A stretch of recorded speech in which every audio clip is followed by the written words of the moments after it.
Hey everyone, welcome to another episode of Live with Normal. I'm JM Padini, the Development Director here at the National Organization for the Reform of Marijuana Laws. It's Friday, May 30th, 2025. You know what that means. Friends, we're going to talk about this week's cannabis policy and science news, and I'm going to answer your burning questions live. So let's get down to it. Hey Nick, thanks for joining us. Hey everyone, be like Nick.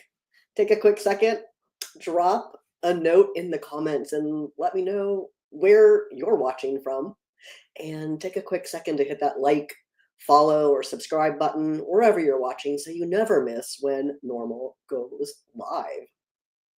Hey everyone who just joined us over on Instagram.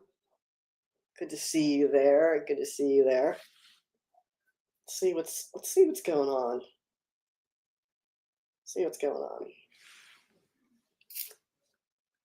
We have some good news for you this week. We also have some not so great news for you this week. Hey, Sidlaw16, watching in Sydney, Australia. I love that. Good to see you, friend. Hey, Heinrich in St. Louis. Thanks for joining us. Hey, Christopher in Kentucky. Christopher, you have such a great NORML chapter there in Kentucky. Kentucky NORML is killing it. I hope you're involved with them. If not, please do be. See what I did there? Look at that. Hey, Scott. Welcome back. Good to see you. Good to see you. All right, let's talk about some of the better news for the week. It's not all bad news. If you're a cannabis consumer, you're going to want to hear what's happening when it comes to your rights around the country. Now, fortunately, in Nevada, we have some good news coming out of there.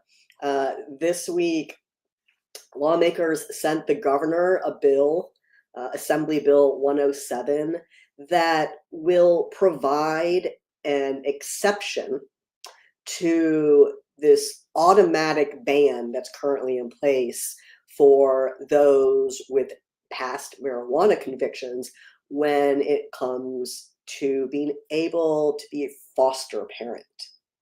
So Assembly Bill 107 would provide an exception to this automatic ban as long as the conviction did not occur within the last 5 years. So this bill is going to the governor, and hopefully the governor will sign it.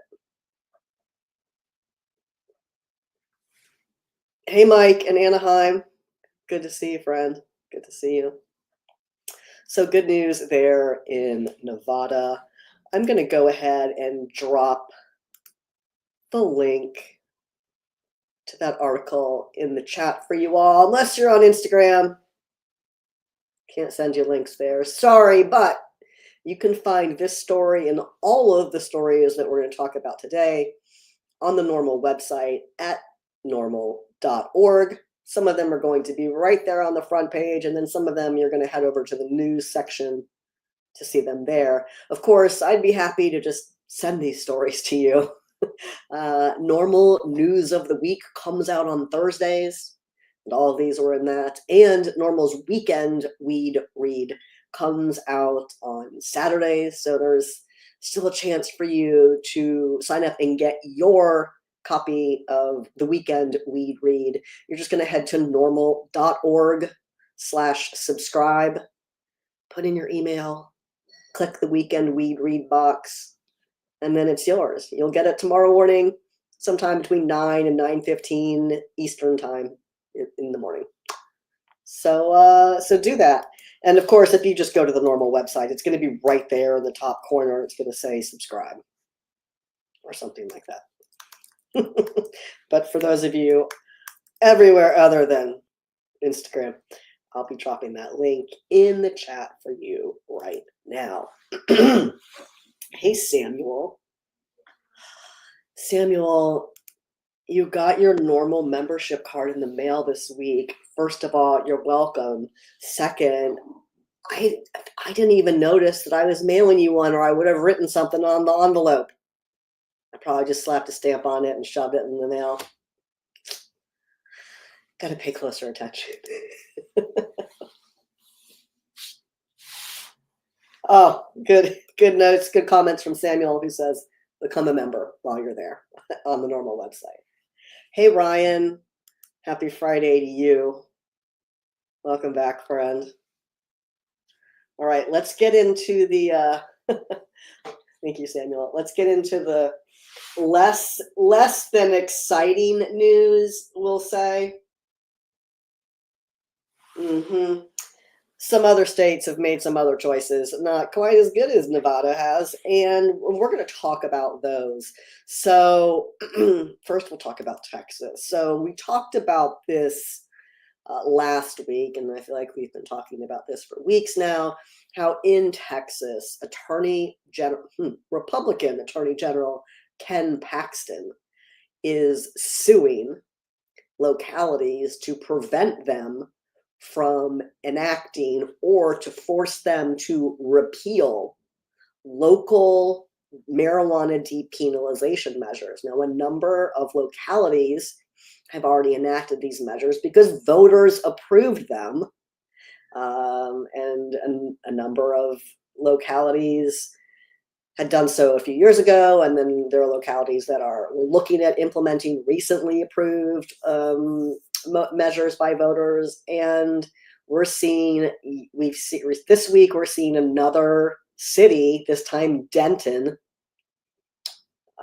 City officials there voting 4-3 to repeal the voter-approved marijuana depenalization law from 2022. In 2022, more than 70% of Denton voters approved this measure that essentially makes minor marijuana possession the lowest priority for local law enforcement. This measure's been in effect, and now Denton is repealing it, as have a number of other localities, because of direct litigation or fear of litigation by Republican Attorney General Ken Paxton. Hey, Brady, welcome back. Good to see you. JT, you got your card also. I love it. Perfect. Hey, Cool on Twitter is asking about the rescheduling process. Cool says, still no reschedule? Can we talk about that? Yeah, we can talk about that. Cool. So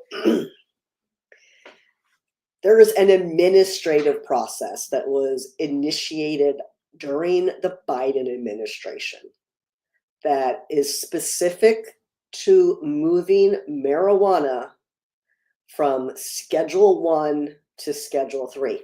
And this is at the federal level, and that's all it is, 1 to 3. There's no room in this administrative process for it to be something else, for it to be descheduled, for it to be removed from the federal CSA altogether. This is simply about, does the federal government want to move it from Schedule 1 to Schedule 3? This process started under Biden, and hearings had begun. Now, hearings had also been paused because there was some concern by participants in the rescheduling process that there had been some improper actions by the DEA as it relates to this process specifically. And so the judge who's presiding over these hearings said, let's pump the brakes and take a minute to sort this out. Then we have the change of administration.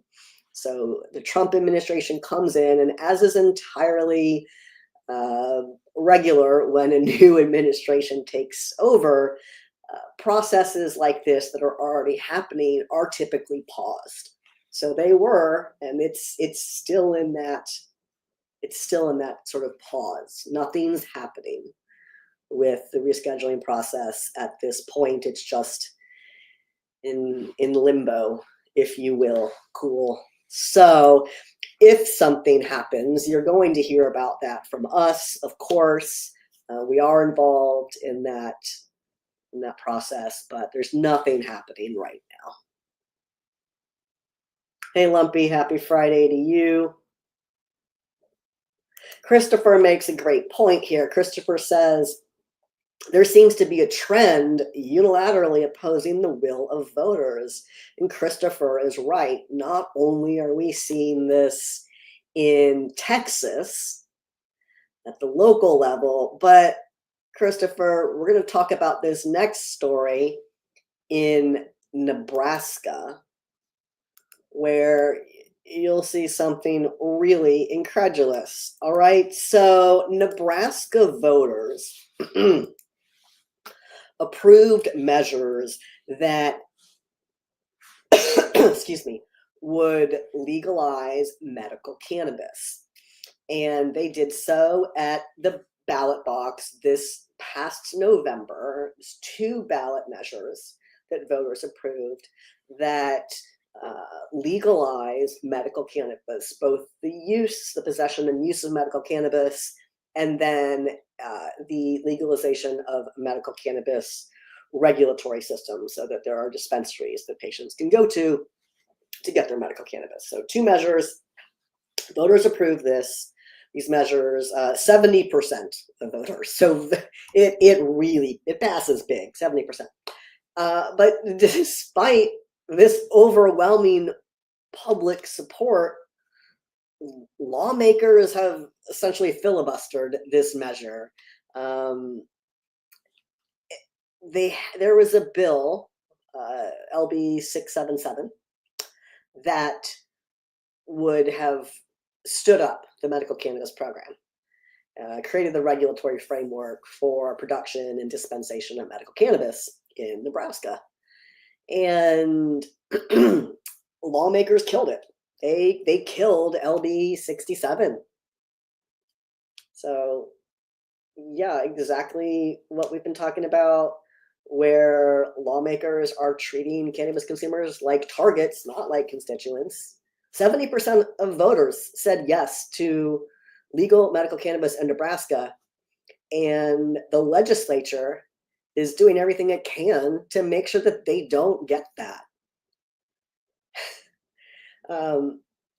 Numerous elected officials in Nebraska, including their Republican Attorney General Mike Hilgers, and now U.S. Senator Pete Ricketts, also a Republican, publicly opposing adopting this voter-approved law, and going as far as the AG in particular, going as far as to asking the state Supreme Court to nullify the election result.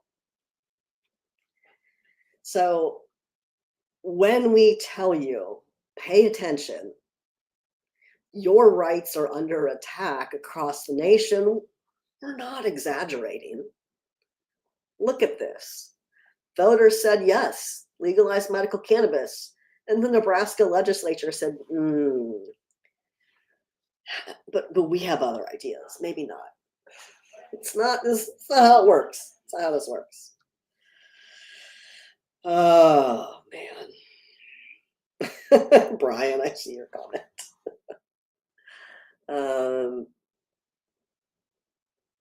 Kevin, I see your question.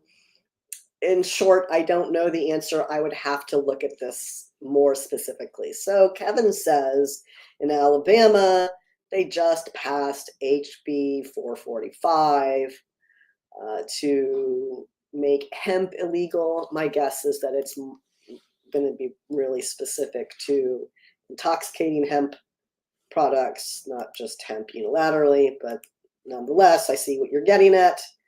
I'm going to take a quick look and see if I can find this bill. You said HB 445 in Alabama. Cannabinoids found in hemp licensure and regulation of sale of consumable cannabinoid products by ABC. So it establishes a regulatory framework for these, quote, hemp products. Right. Oh, wow. Wow. I remember this now. 10 milligrams per serving. Alabama, I don't hate to break it to you, but Alabama, that's marijuana. That's the adult use standard across the nation, Alabama. In fact, some states, Alabama, limit adult use marijuana products to 5 milligrams per serving. But I see you're willing to go up to 10 milligrams as long as you call it hemp. Okay. Child resistant packaging. 10% sale, 10% tax rate. Okay. I can't see it from the summary, Kevin. But yeah, why would it just show us the? I don't like your state's website.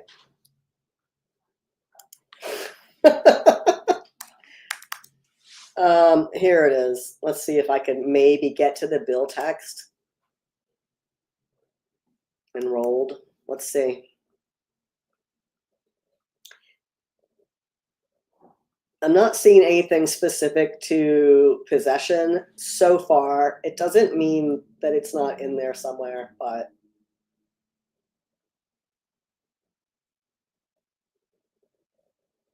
this looks to be specific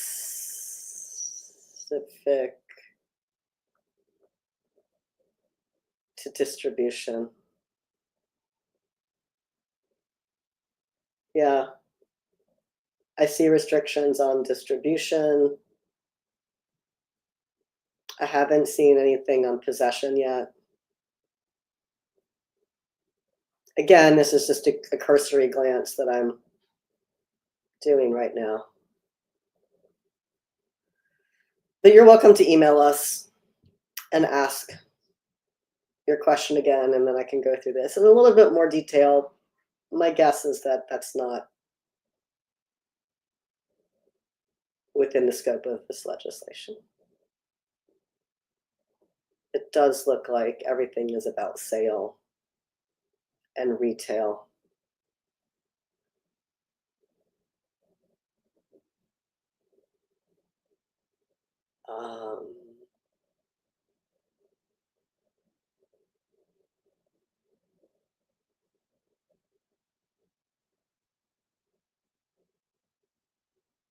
Except as authorized for retail employees, anyone under 20. Are you over 21, Kevin? You have to be over 21 for possession.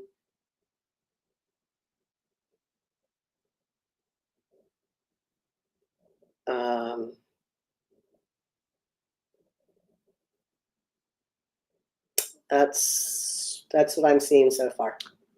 So, again, you're welcome to email us and get a little more info.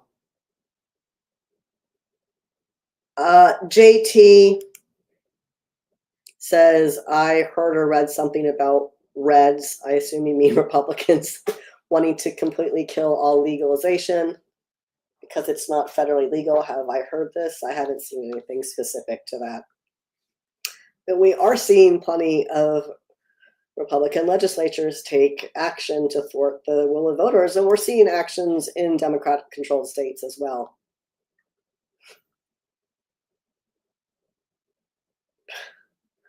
Brian and there are two Brians in here.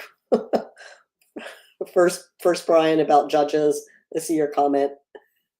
Second comment about Brian. You say you got bamboozled in Texas? Which way?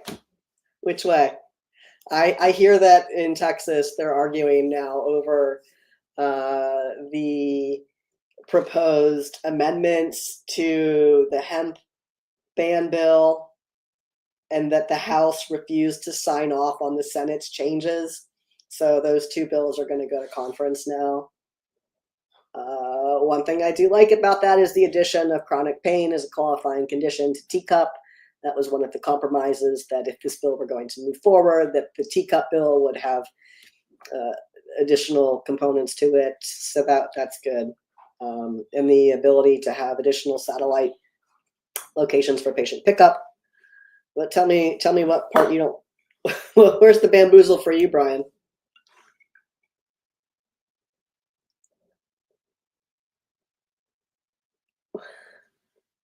Hey, Insulin, good to see you. Gotta block that weirdo. Oh, hey, Brian, I see this. The teacup ownership under 10% not needing to be disclosed as garbage. Yeah, that's weird. I think 10% is a pretty high threshold for that. Interesting.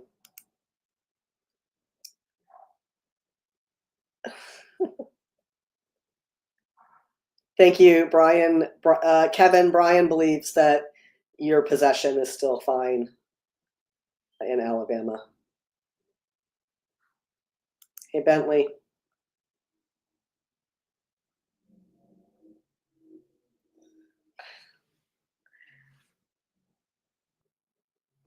Hey, Cool. You're welcome. Cool says, thank you for answering my last question. What do you think about Trump's point of view on marijuana? I don't really think about it. If you want my honest opinion, I don't really think about it. I think that he said he intimated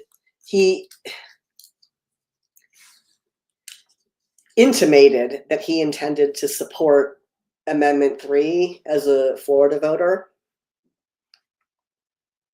We don't know if he actually voted in support of Amendment 3. To me, it sounded like an ask.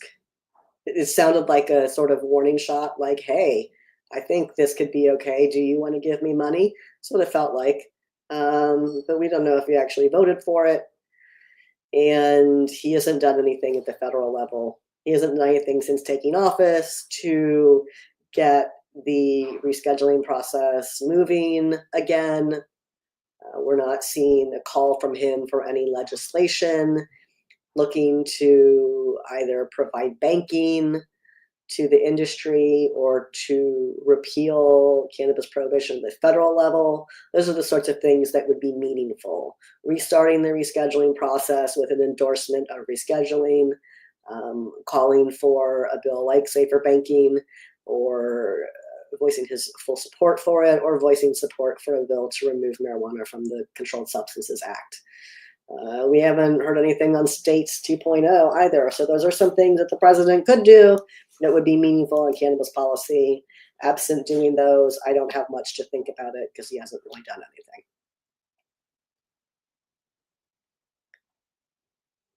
Thank you, Brian. The chronic pain definition is just one. Ooh. It's Texas, so there's nothing good's gonna happen there, but we can make some progress toward expanding that program in some way. That would be helpful. Hey, Chris, cheers. Happy Friday to you. Cool. Trump's pick for DEA is Virginia's Secretary of Public Safety and Homeland Security, Terry Cole, in Virginia, which is where I am right now.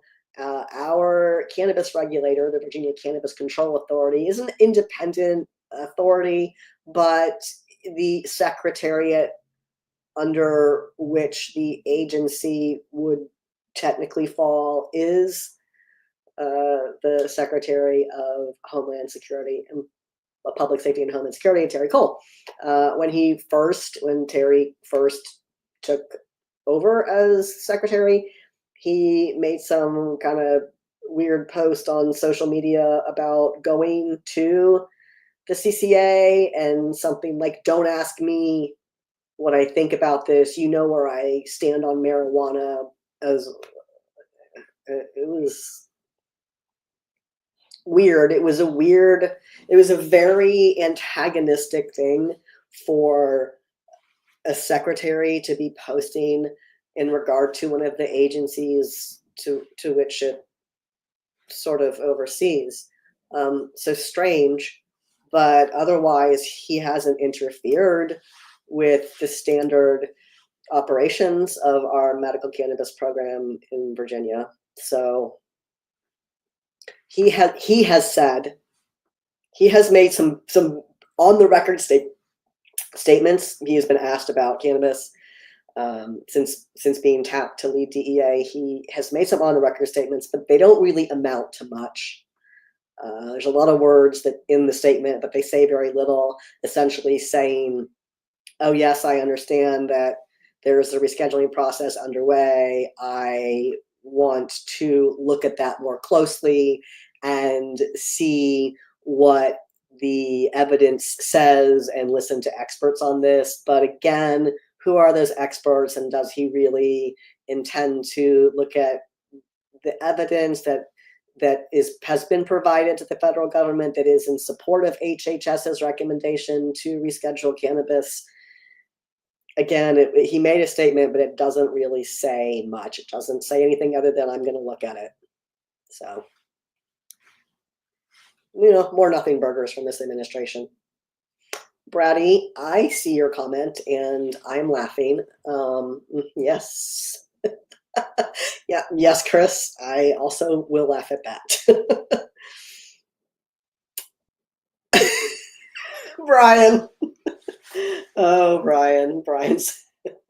I know Brian's kidding, but Brian says all of our congressmen are doctors and ministers, right? Like, what I'm not doing when let's say, hey, this isn't a hypothetical. This is real. I had cancer twice. And you know what my oncologist did not do? My oncologist, at no point in time did he call my state senator, my state delegate, my U.S. representative, or my U.S. senators to ask them what they thought about the chemotherapy that I was being prescribed. He didn't call them and ask them if he was performing the right surgeries on me, or what they thought about whether or not I should have a stem cell transplant. He didn't ask, because it doesn't matter what any of those people think when it comes to healthcare decisions being made between a doctor and a patient. And yet, all elected officials at the federal and state level feel like, I shouldn't say all, because there are some who probably don't, but more and more it seems like there are an abundance of lawmakers who think that's their place, that their place is in that patient doctor healthcare decision. It's not. It's not. Oh wow! Hey everyone who just joined us on Instagram. Drop a note in the comments. Let me know where you're watching from, and if you have any questions, drop those in there as well, and I'll try to answer those for you.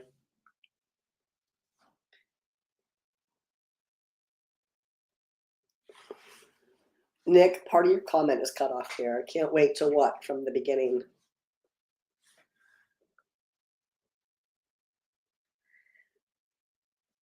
All right, let's see. What are you talking, Robert? First of all, Robert, watching on Instagram, thanks for your comment.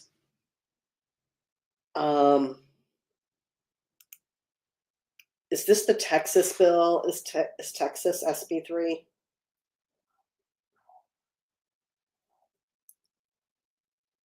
Is that the one? I think it is. Someone tell me, is that what we're talking about? So anyhow, Robert says, I believe that it really isn't about the governmental sessions reaching an agreement on SB3. My belief is that if you want a reaction from senators or governors, it's about creating the community efforts working in action to provide a sustainable livelihood for future generations. I don't think they care about that at all. I think it's petty bickering. I think that they want to do one thing and they don't want to do the other.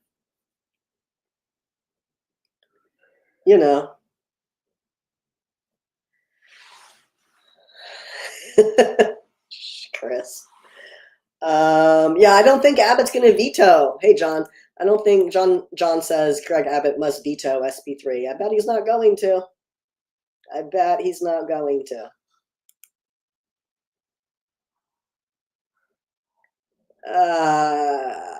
Yeah, insulin says LOL at experts. They're making up doctor recommendations and saying diabetes can be treated by eating healthy at HHS. Right. Hey, Braddy. Whoop, next session. Thank you for Nick. Thank you. Got it. Braddy says, any good news out of Georgia, as Braddy often does inquire, and that's no, you know the answer. But let's take a quick look. I'm gonna do a quick is a generous term. I'm gonna take a look for you, Braddy, in the bill. I'm not even looking on our bill tracker. I'm looking on the whole thing.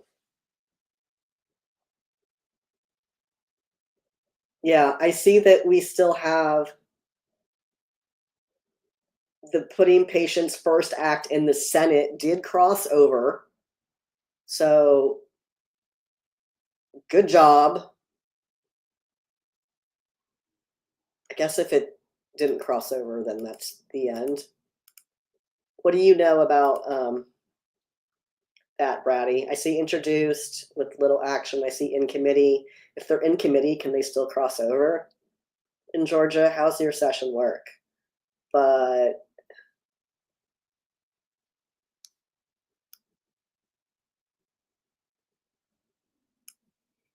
okay. We've got the Putting Georgia's Patients First Act, which is HB 227. The Senate read it and referred it to a committee, or some hemp farming act. I don't really care about that. And then there's the Senate version, Putting Georgia's Patients First Act, that crossed over. So that's what's going on. What's going on in Georgia, Braddy? So the same old, same old. The good news is yeah, you have bills.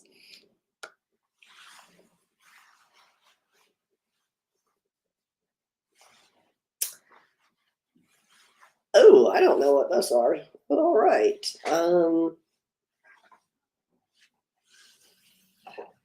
Hey, Brian, that may be true. Oh, I'm glad I remember this was that this was Pepsi and not water before I drank it. That would have been scary. No, Brian, I would agree. Brian says HB 24 does not fix the teacup program. Of course it doesn't. If it provides any improvements, that would be fantastic, because it's really what, separate from whatever industry nonsense is going on out there. Texas's medical cannabis program needs dramatic improvement.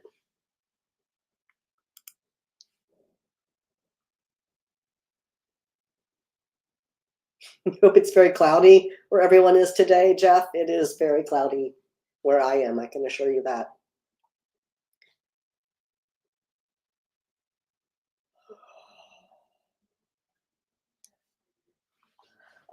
Hey, to the Cole memo. Going to give us some news from Illinois.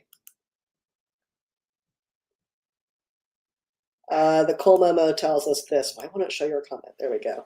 The Cole memo says this. Some news from Illinois. SB 90 passed out of committee today and has provisions supported by the Cannabis Business Association of Illinois and some social equity licenses. It has to be voted on by the House and Senate. It would provide relief for social equity licensees who've been paying license fees but aren't up and running. Is that the entirety of the bill? Is that what the bill does? We did a Nebraska. Someone's asking for a Nebraska update. We did a Nebraska update a little bit earlier in the show, wherein we discussed how Nebraska lawmakers voted to, well, I guess they filibustered to kill a bill that was intended to enact the voter-approved medical cannabis legalization measures. And yeah, they were killed by a filibuster. Hmm. All right, that's what happened.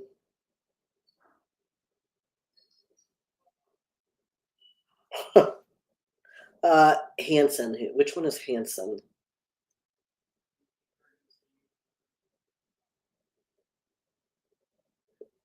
What is this person's name? Senator Hanson of Blair. Okay. Um, who, according to this article, is a Republican. Hanson said during the debate, killing the measure would likely fuel support for, quote, full blown recreational cannabis through another ballot initiative in 2026. Those are a lot of words. Anyhow, yeah, that's what went down in Nebraska. Storm. Senator Jared Storm of David City filibustered for 8 hours.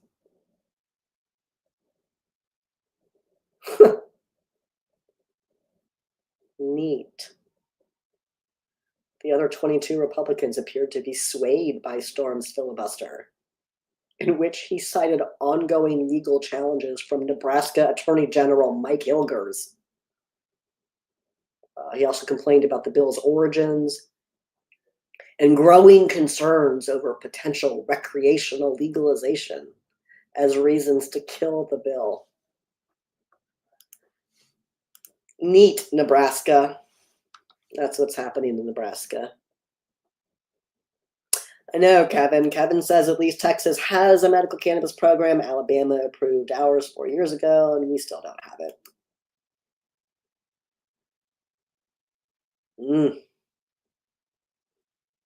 Joshua, you're just waiting for Kansas to come through? You and everyone in Kansas. Yes, Brady. Brady says, I bet a Republican was involved with that filibuster. Yes, is in fact entirely responsible for that filibuster, and Republicans did not follow through with the required votes in order to move beyond it.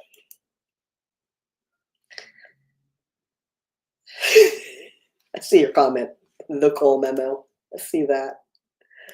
All right, let's get back into some more news here. We talked about the one good action from lawmakers that came out of Nevada this week, and then some not so great actions by lawmakers in other states. But we have some good news when it comes to the science side of this conversation, as notably we always do. Let's look at this first one right here. I know you're going to tell me that this isn't nothing new, but here it is in our news section because it is a new study. In fact, this study finds that cannabis use is associated with reduced anxiety and improved sleep quality in older adults. So we'll take a closer look at this one. And the cohort of older adults in this study were those ages 55 to 74 who are medical cannabis consumers.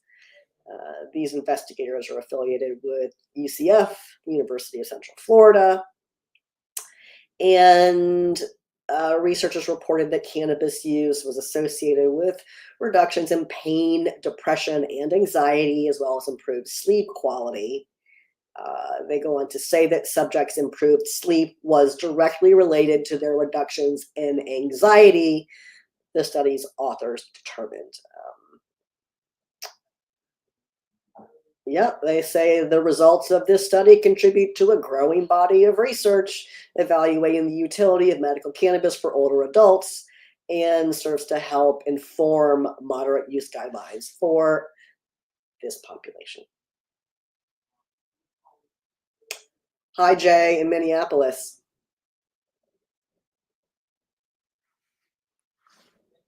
Thanks for watching. It's high time. Love it. So yeah, you can read this story about older adults in the normal news.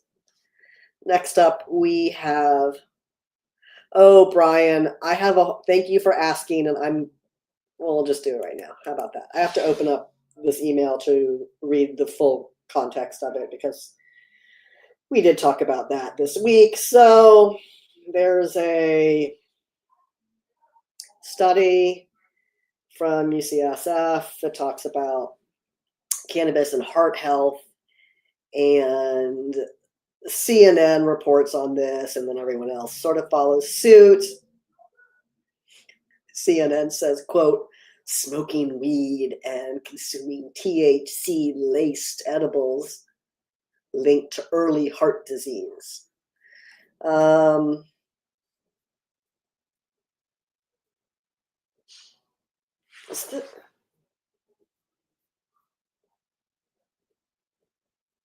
Sorry, I gotta look at this whole thing here.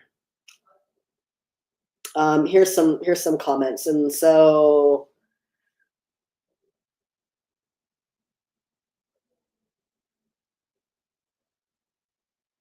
okay.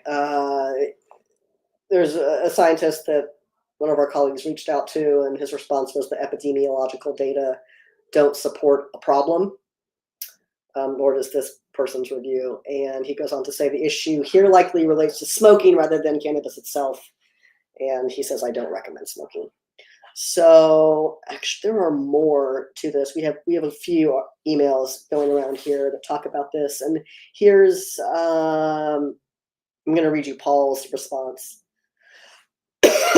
Paul Armentano here. Paul says there are numerous studies, including longitudinal studies and population-based case control studies, assessing the relationship between cannabis use and cardiovascular events. The results of these studies are inconsistent, with some results showing no risk, a decreased risk, or an increased risk, depending on which study one references. Paul goes on to say that he attributes the inconsistent results to confounders like use of tobacco, socioeconomic status, etc., as did the authors of this other meta-analysis some years ago. Goes on to say, I think that likely some minor risk exists, particularly as it pertains to stroke or heart attack in those with pre-existing conditions.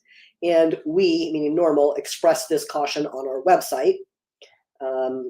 Endocannabinoids also regulate cardiovascular function, so it's possible that exogenous cannabinoids, those that you consume, will also influence these functions as well, though arguably only for a short time. In his opinion, perhaps the most telling studies are those under the Cardia umbrella, as these are longitudinal, and these researchers have been tracking the same cohort of lifetime cannabis users for adverse cardiovascular events for decades. And to date, the results of these studies have been null. And then there are multiple studies that he's listing out here that we have written about on the NORML website. I'm just going to read you the titles of our articles on them. Cannabis, an analysis, cannabis use is not associated with elevated risk of carotid artery calcification. Another one is a study, history of marijuana use not associated with hardening of the arteries. A third one, cumulative use of cannabis not associated with heart abnormalities at middle age. The fourth one, cannabis use history not associated with increased risk of cardiovascular disease. And the final one I'm going to reference, a study that says marijuana use history is not independently associated with atherosclerosis. So if you did a keyword search on our website using the term cardiovascular, if you go to norml.org, put in cardiovascular in the search bar, it's going to bring up summaries of dozens of studies that we've reported on over the years addressing this specific concern. So thanks for your question, Brian. The TLDR is go to our website and search that because we write about it a lot. Melissa, yes. Melissa, going back to this quote, this study that we were talking about, that CNN reported on. Melissa says, weren't there only 55 people in the study? And yes. Apparently it only had 55 participants, and it's impossible to get statistically meaningful results with such a select population.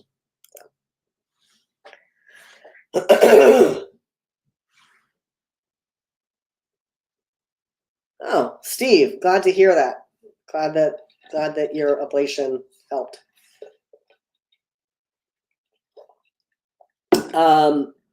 Slow Drag watching on Instagram. I'm just seeing your comment now, and I hope you caught that rundown of the cardiovascular conversation. Oh yeah, you did. Great.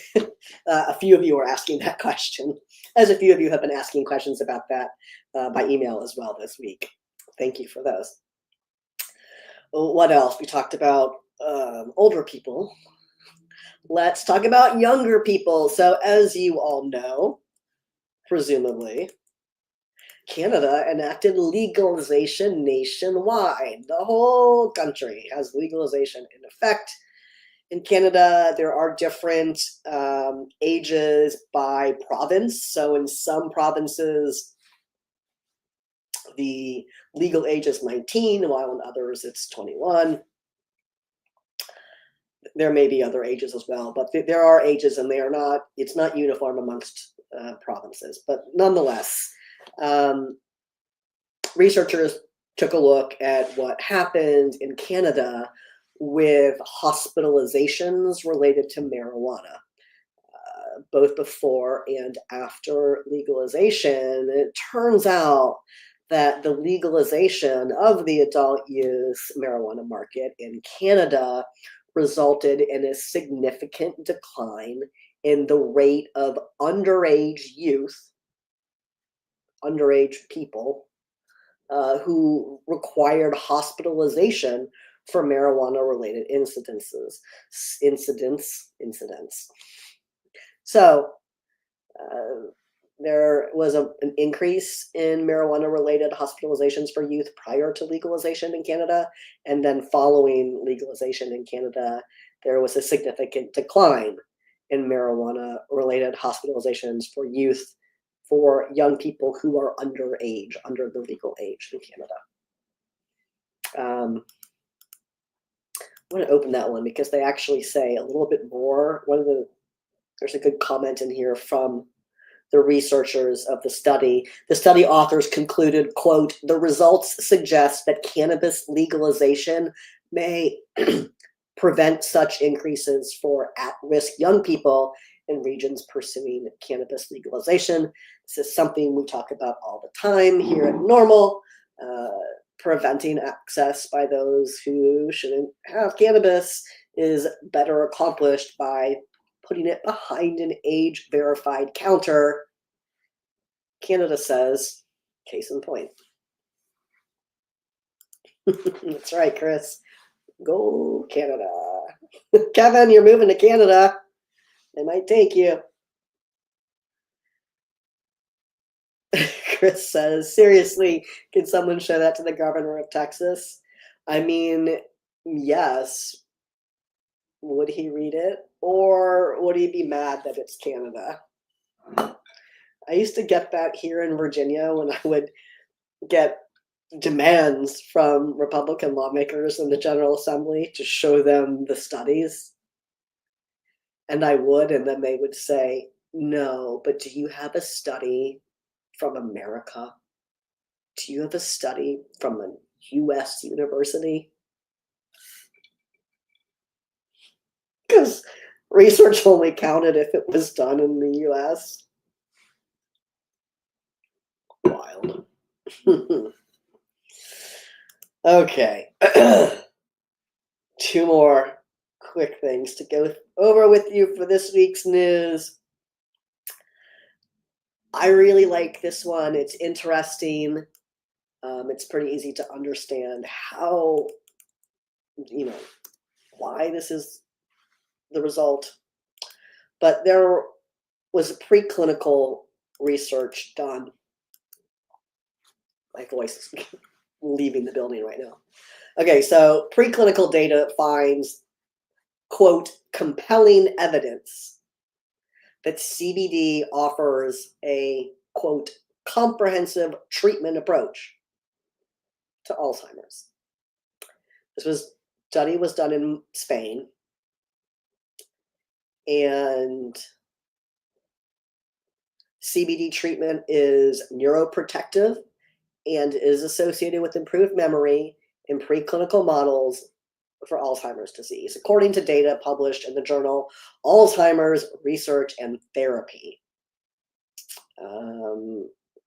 Researchers reported that CBD reduces neuroinflammation, reduces the buildup of proteins associated with the onset of Alzheimer's, and significantly improved long-term and short-term spatial memory, and promoted neuronal repair and regeneration.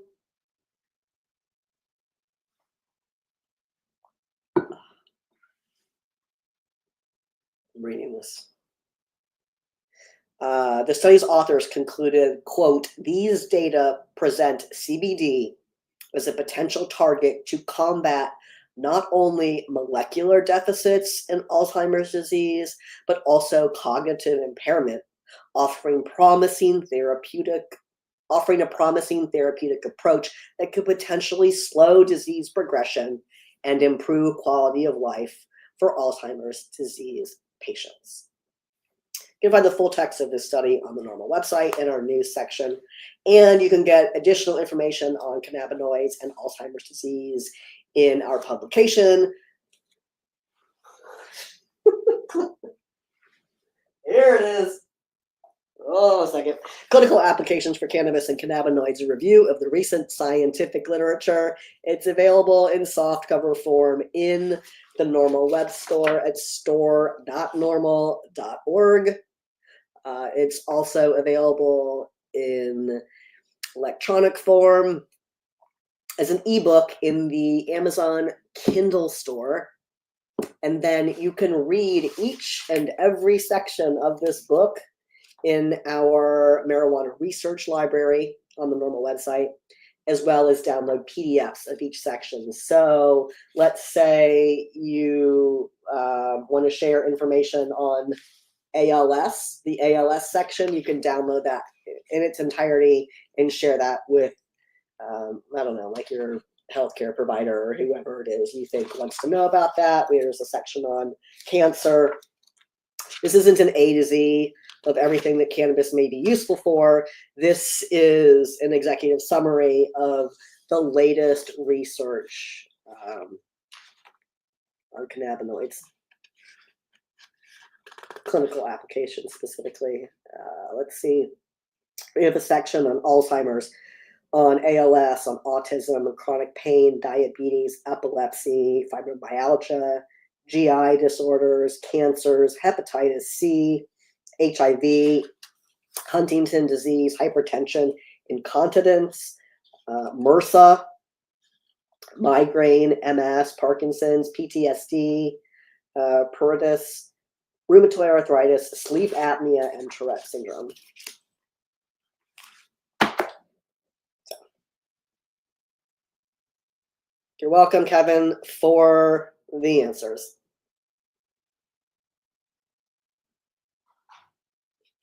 Brian can't comments. Oh, this guy made this really obnoxious comment, and it is in fact that exactly. I can't say it because it's offensive, but it is. You're right.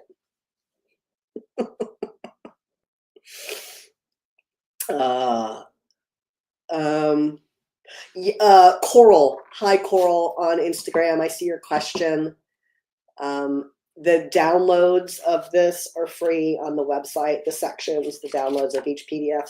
The PDF of each section is free on the website. The Kindle ebook version, I think, is like $4. And then the soft cover, I think is the soft cover I can see, it's $12. Mm.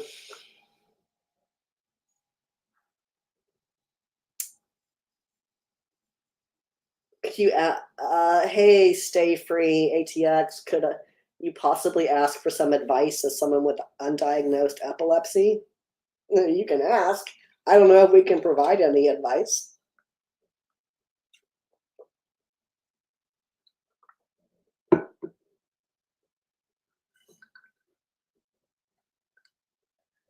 Uh,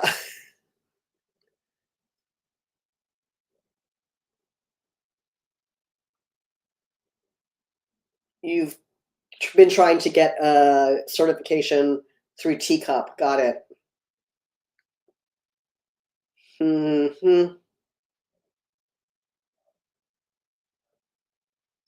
Um,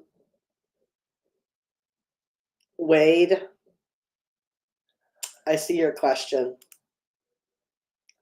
Wade asks if THCA, tetrahydrocannabinolic acid, if THCA isolate is just the regular stuff, but not decarboxylated. Yes. THCA isolate, as I can't speak to whatever the product is because I don't know without verified lab results if it is in fact THCA isolate. But yes, if it is THCA isolate, then it is just THCA. That's what it means. Just like if you had CBD isolate, that means it is just isolated CBD that is in that, usually powder. Yes, that's what THCA isolate would be just THCA. And then yes, if you heated it up, it would decarboxylate and become active as THC.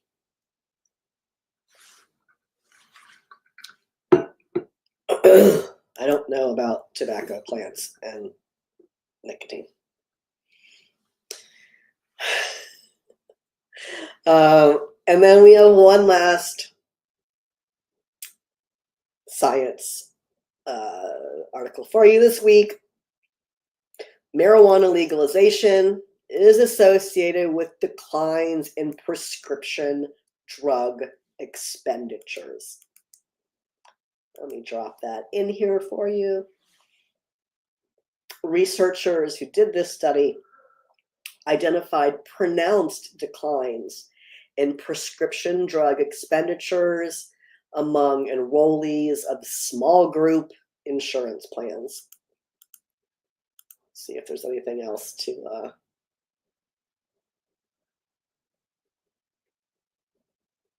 they didn't identify similar reductions among enrollees in larger group insurance plans, but researchers speculated that this null result could be because larger companies typically impose mandatory marijuana testing among their employees. Researchers go on to say this, quote, recreational cannabis laws result in significant relative declines in prescription drug claims that are concentrated in small group insurance markets.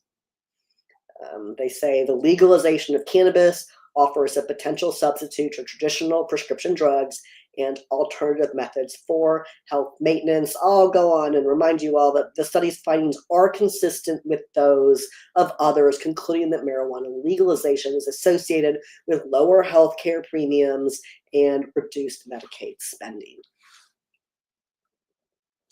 So that's it. Those are all of our stories for this week. We have a great piece up on the front page of the NORML website as well from NORML's board of directors chair, Joe Bondi. He writes about this month.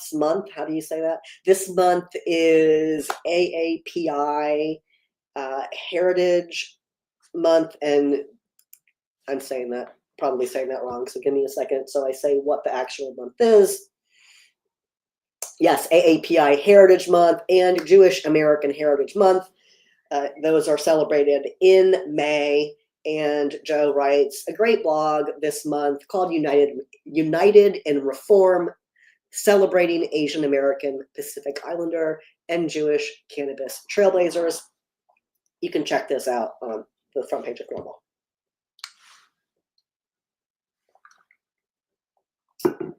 NORML. Hey, Sean. Whoa. All right. Sean, I see your comment about looking for an attorney. You can email us at legal@norml.org, legal@NORML.org, and we can help you find an attorney, see if there's anyone we could recommend. You can also search the NORML Legal Committee at lawyers.norml.org.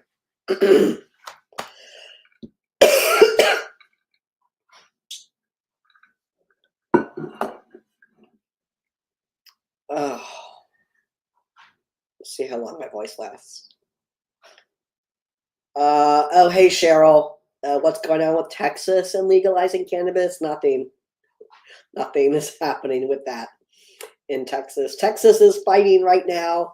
The Texas legislature is fighting over the lieutenant governor's priority of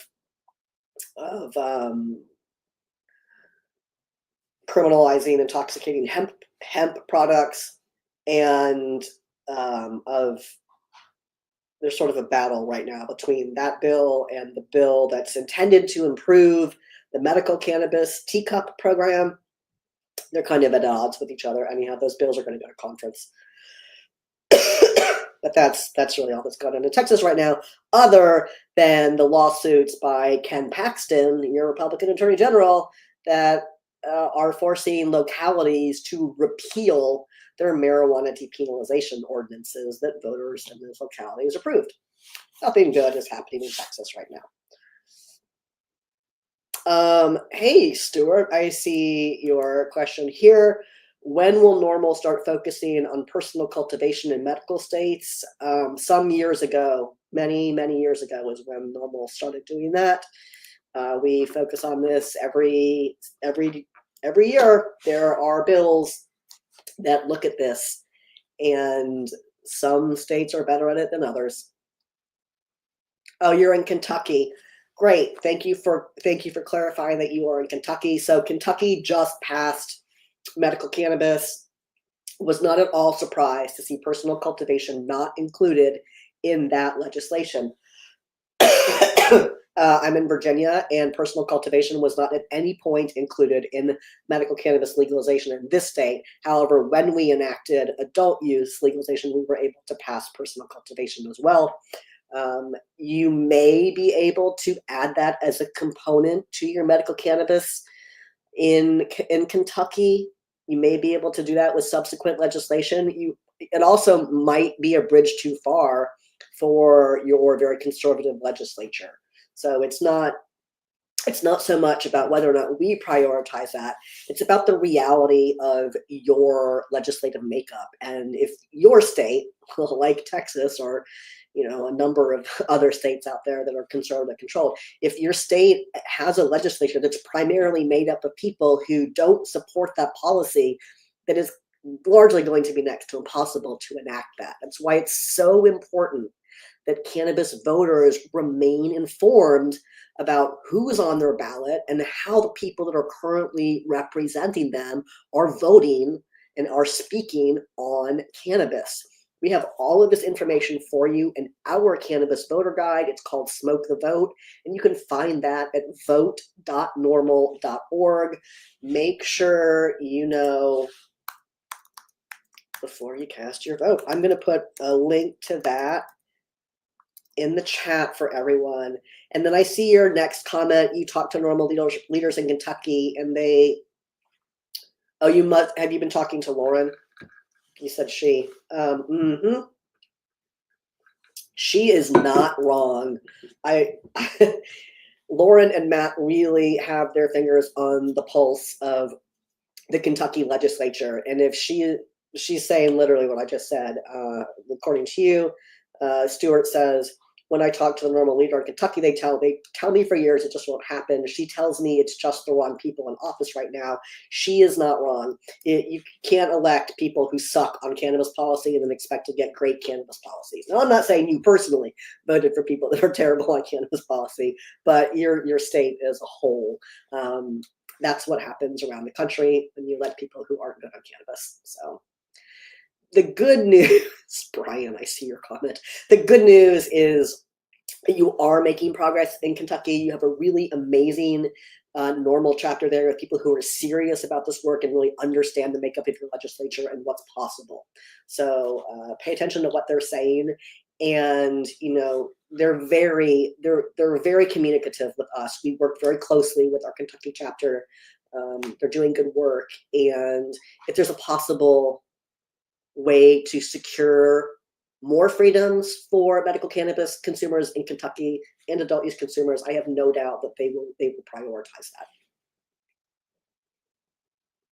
that. Stuart's you asked, so I'm gonna say it. Okay, Stuart asks, what if we surrounded the Capitol with pot smokers and plants? It was like a green protest, green thumb medical rights.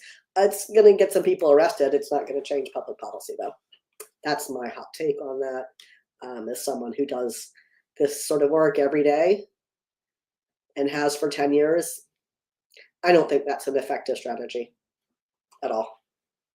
It's effective for getting people arrested. It's effective for, sometimes for media coverage, but it doesn't change laws.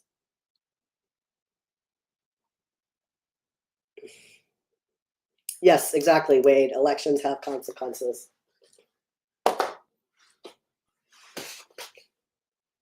It's like the sign says. Elections have consequences. You're welcome, Stuart. Thanks for asking. Oh, whoops. Thank you for everyone who just joined us on Instagram. You need to scroll to see that. All right, friends. My voice is clearly done. And I've had a blast hanging out with all of you. I want to tell you about a few events coming up because there's going to be an opportunity for us to connect in person at a few places on the East Coast. So let's get into it. We have next week, two events. Two events next week. I'm going to tell you about them right now in New York City. Excuse me. On June 3rd, so Tuesday of next week, I'll be in New York for some events. On Tuesday night, we will be having the NORML formal at the Cannabis Means Business Rooftop Bash. This is at the Yotel in Manhattan. And I dropped the link right there for you. If you're watching on Instagram, you can find all this information right on the front page of NORML. There's some pictures that scroll across the top. And it's going to be like the third or fourth picture. Anyhow, norml.org/NORMLformal, NORML, Get tickets to join us at the NORML formal. Now, in order to get a ticket, you also have to have an expo pass. And I have an expo pass for you for free. You can get a free expo pass for the Cannabis Means Business Expo and Conference. This is June 4th and 5th, so the 2 days after the NORML formal.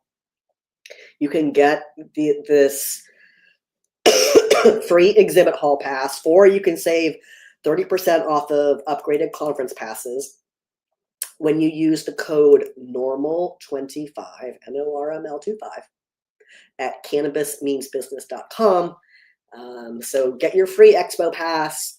Come see me at Cannabis Means Business, June 4th and 5th at Javits Center in New York, and buy your ticket to the Rooftop Bash so you can come see me at the NORML formal on June 3rd.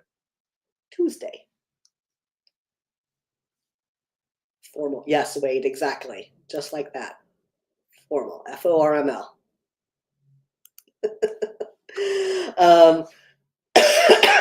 Gosh. Now, a little later in June, just turn that off. A little later in June, June 21st, to be specific, is Hampton Roads Pride Fest. This happens June 21st, which is a Saturday, from 12 to 7 at Town Point Park in Norfolk, Virginia. Come see us at Pride Fest. We'll have a booth. We'll have lots of cool NORML stuff that you can get. And you can ask me a million questions in person. Coming up in July is the National Cannabis Festival. This is in Washington, D.C. This is in Washington, D.C. on July 18th and 19th. This is a 2-day concert now. If you want to go, make sure you get your tickets early because this event is known for selling out. You're going to get those at nationalcannabisfestival.com. You can find those. You can find National Cannabis Festival on Instagram as well for you Instagram watchers. The video isn't even streaming for me. I hope it's still streaming on Instagram. I can only see it's frozen on my side. I wonder if it is. I'm just gonna look for funsies, like you do in the middle of the show. Just gonna check. Let's just see. I can't even tell if it's still streaming. Oh, it is. Right. Thank you, Mr. SIRC. Appreciate that. Anyhow, National Cannabis Festival, July 18th and 19th at RFK in Washington, D.C. Get your tickets early, nationalcannabisfestival.com.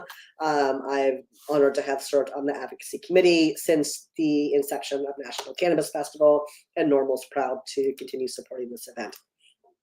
Now, the very last event I want to tell you about is one that's not until December, but it takes a little bit of planning. So we'll make sure you know about it now.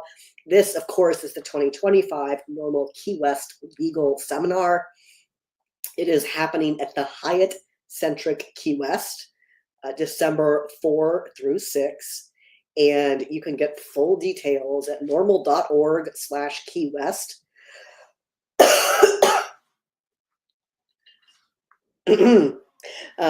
I'll be there. Paul will be there. Keith will be there. Make sure you register. Come join us in Key West. If you are a practicing attorney in a state that requires continuing legal education credits, we got you. Our CLEs are fully accredited in every state that requires CLEs. And if you don't need the CLEs or you're not an attorney, we got you with a discount. So please, yeah, it is nasty, Brian. Please come join us in Key West. This is a really excellent legal seminar, whether you're an attorney or not. And it's a great opportunity to connect with experts from around the country as we work our way from marijuana prohibition to cannabis freedom. Brian, yes, it is nasty. This is courtesy of the National Cannabis Policy and National Cannabis Policy Summit in DC nearly a month ago. Yes, actually, it was April 28th, and I'm still here. It's great. Anyhow, it's really the end of it. All right, friends, this has been so much fun. I love hanging out with you all on Fridays. Hey, Dennis. JT, I have it right here in my pocket, and I forgot to take them before the show. I'm going to swallow my Mucinex right now. And by Mucinex, I mean generic guaifenesin. Dennis, before I go, I see your comment. Any news out of North Carolina? No, not really. I'm going to take a quick look at the Take Action Center just to double check. There are 2 bills in North Carolina on our Take Action page. I wish I had a cough drop. We have H413, which is the Marijuana Legalization and Reinvestment Act. It says it's in committee, but it's also has the last date of action is March 18th. And then there's H1011, and this is the North Carolina Compassionate Care Act. That also says it's in committee. The last date of action on that bill was April 16th. We have action alerts for both of those measures in our Take Action Center. So, so check it out. I will say, since we're talking, it takes a lot to put me down. Thanks. Next Friday, I will be in New York, so we won't have Live with NORML next week. If I get a chance, I'll try to go live, maybe from the expo floor. It just depends on whether or not I have someone else there with me on the floor so that I can walk around. But our new intern's supposed to be there because she's actually in New York. So fingers crossed, maybe I'll be able to do a little bit of live from expo and show you all what that looks like. But make sure you hit that like, follow, or subscribe button wherever you're watching so you never miss when NORML goes live. I hope you all have a great weekend. I'm J.M. Padini, the Development Director here at NORML. And as always, I'll see you right back here next time. Bye-bye.